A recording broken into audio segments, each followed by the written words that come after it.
report from December of 2010 to March 2011, pretty much of this whole area and what was going on. Here you go. That, I think it's,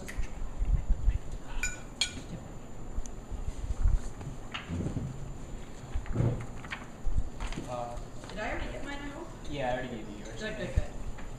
So you can take that, Andy. Nita got one again. She doesn't laugh.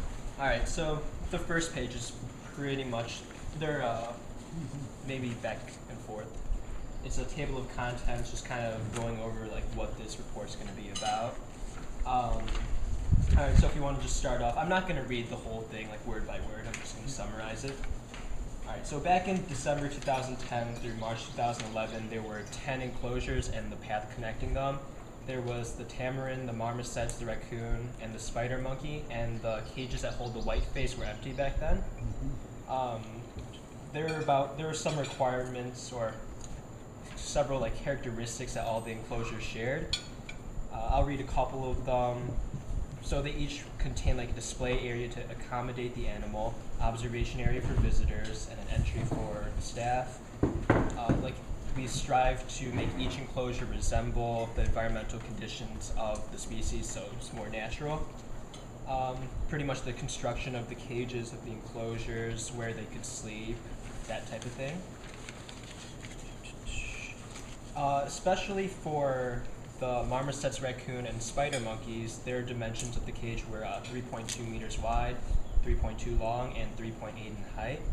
But the tamarin needed 4 meters long, 4 meters wide, 3.8 meters height. Cage number 10 was, the construction began in March, and it's now completed, as you could tell. Once more, the enclosure cage should contain natural vegetation, sort of like the animals can be used to like their natural habitat type of thing. Alright, if you continue to the next page, there's kind of a chart. Just shows what's in each cage, like what animal species, what they have in it, live plants, trunks, steps, platforms, etc. Here we go. The circular trail that starts at the beginning of the cages and like kind of loops around. We've all been on there, we've all seen it. The green area, some of you might not have noticed, but around like the path and stuff, there's like garden of like medicinal plants. There's like little signs in the dirt that like point them out. You can't really see them that well though. Like lemongrass, citronella, etc. Then of course there's fruit trees around this whole area, mango, loquat, lemons. And the butterfly garden isn't really like an actual structure, but rather just this whole open area where they just kind of float around. You can see them. Cleaning. The cages are cleaned every day in the morning. Uneaten food is collected. Dirty dishes are rinsed, just like normal things. Plates, trays, and glasses are washed with dish soap and reused.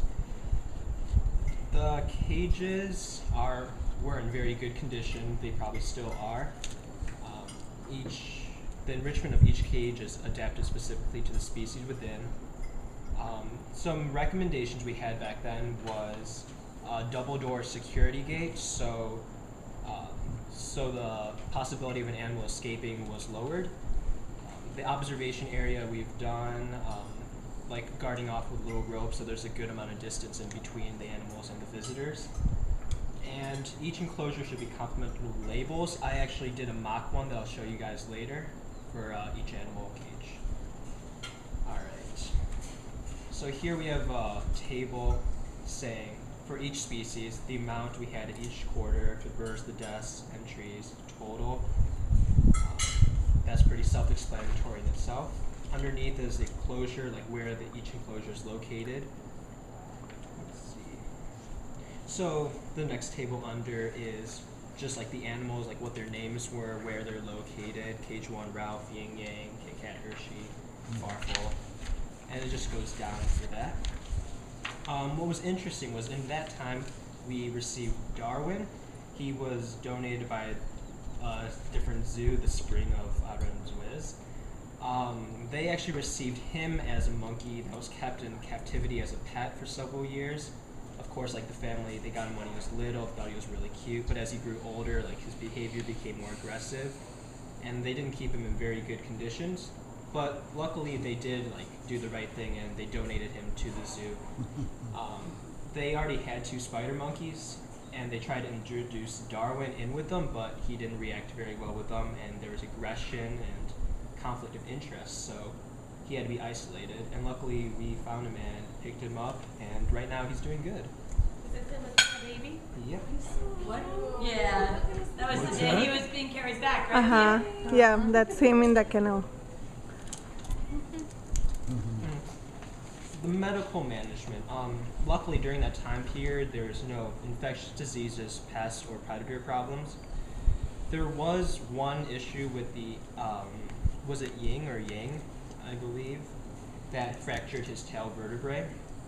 But he was properly treated and was back in his cage in no time. And then we noted that there might be a hereditary disease among the marmosets that affects the skeletal muscle system. It can't be cured, but it can be given preventive treatment by modifying the diet. So the daily diet of the marmosets and tamarin monkeys consists of 25% vegetables, fruits, proteins, and carbohydrates, so a nice mix. Just below is like a list of the different types of fruits and vegetables and the stuff that we feed them. The marmosets and tamarins are fed once a day around 8 a.m.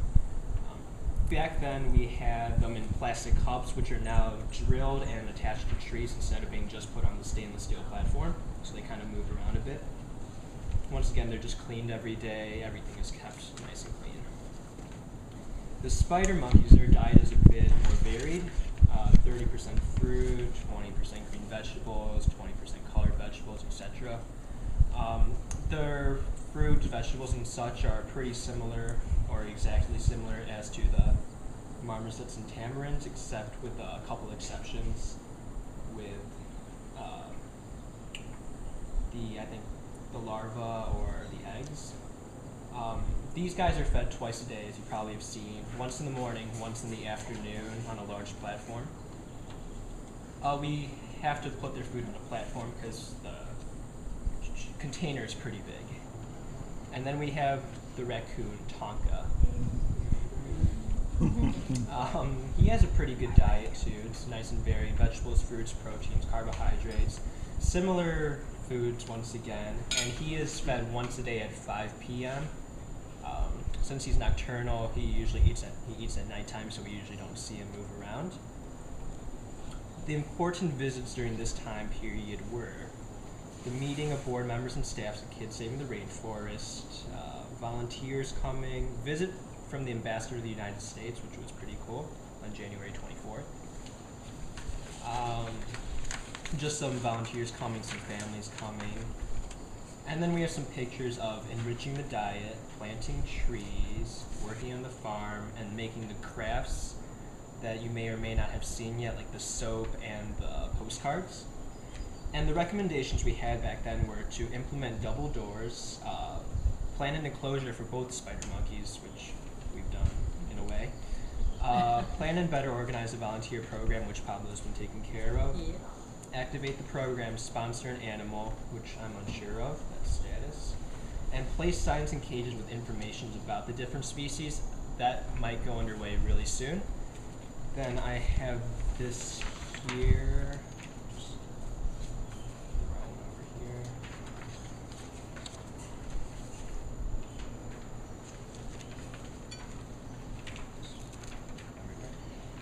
So this is kind of just a mock-up of what a possible information card could be, the name, the scientific name. Now these boxes are for when we determine a good way for like a color coding system to tell apart the different monkeys, be it tags or something like that.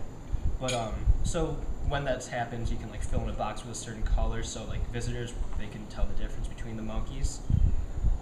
This is pretty much just like some facts, which Julia, I'm sure, will go over later in her marmoset presentation, so I'm not going to do it. But because there's so many marmoset cages, I decided that it would be more beneficial to like split up like the different areas we could talk about. So like for the first cage, we have like their natural environment and like physical description. Then like the next marmoset cage, we can do like diet. The next marmoset cage, like the reproduction, the twins. So like there's just like different information on each cage, so like visitors would like be interested in all that. And That's good. That's my presentation. Yay, good Hey, job. hey, hey, Jeremy.